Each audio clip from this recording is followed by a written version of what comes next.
in Romans chapter 1, verse 16. It ought to be familiar with you now if you've been listening to us and watching.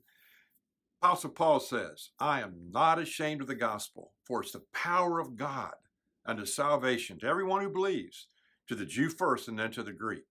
And so what we've been asserting is that Jesus, the gospel, the good news, can meet every basic need of our lives.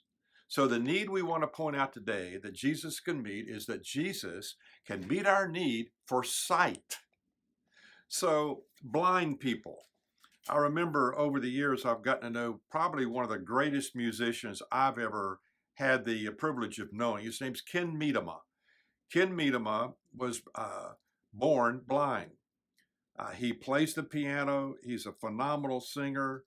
I have never been around anybody that can do what he can do. I mean, he would be in an audience and let's say listening to me or someone else give a presentation, speak, teach, and then when that 30 to 45 minute presentation was completed, Ken would get up on the piano and compose right then a song that would embody the entire message that I or someone else had just presented.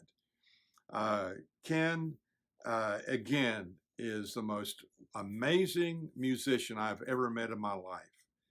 Then I remember another time when I was in Korea, and I was asked to go to this little village to meet a group of doctors who had put together a leprosarium. In this area, there was a series of buildings, and it was really for lepers. And one of the things, as most of you probably know, is one of the things, the horrible things that happens when a person has leprosy is they lose their feeling. And a lot of times they will touch something that's hot, they don't realize it's hot, and they will severely burn themselves. But anyway, in touring this little facility one evening, the doctors said, well, let's go back down this little path in the back part of the property, and we want you to see something pretty special. So we go down there, we walk in this little building, and the room, gosh, maybe it's 15 by 15, whatever it was, very small. And on the floor, they had laid out what I would call gymnastic mats. And sitting all around this little room, I would say maybe 18 to 20 lepers, all of them blind.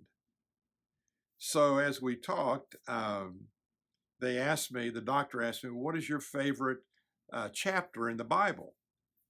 And I said, well, let me just pick one of my favorites. I said, Matthew chapter 7. And he said in their language, Matthew chapter 7. And in perfect English, these blind lepers repeated word for word every word in Matthew chapter number 7. I was blown away. And later he told me they have memorized the entire New Testament and large portions of the Old Testament. I said, I know people that can see, they got 20/20 vision. They don't even know one verse of the Bible. These blind lepers had memorized the entire New Testament. So we're going to talk about another blind man in the Bible. In John chapter 9, we read this.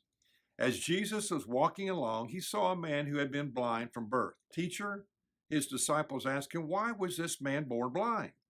Was it a result of his own sins or those of his parents? It was not because of his sins or his parents' sins, Jesus answered.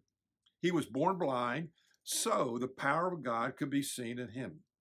All of us must quickly carry out the task assigned us by the one who sent me, because there is a little time left before the night falls and all work comes to an end.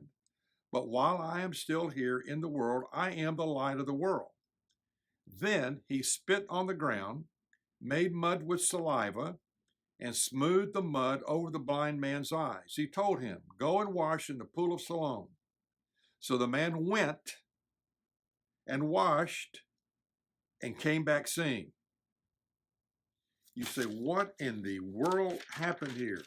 Jesus spit on the ground, put some little mud pies together, put it on his eyes, So go down to this pool and wash the mud off your eyes. And he came back seeing. How do you explain it? It's simple. It was a miracle. Jesus is an expert in miracles.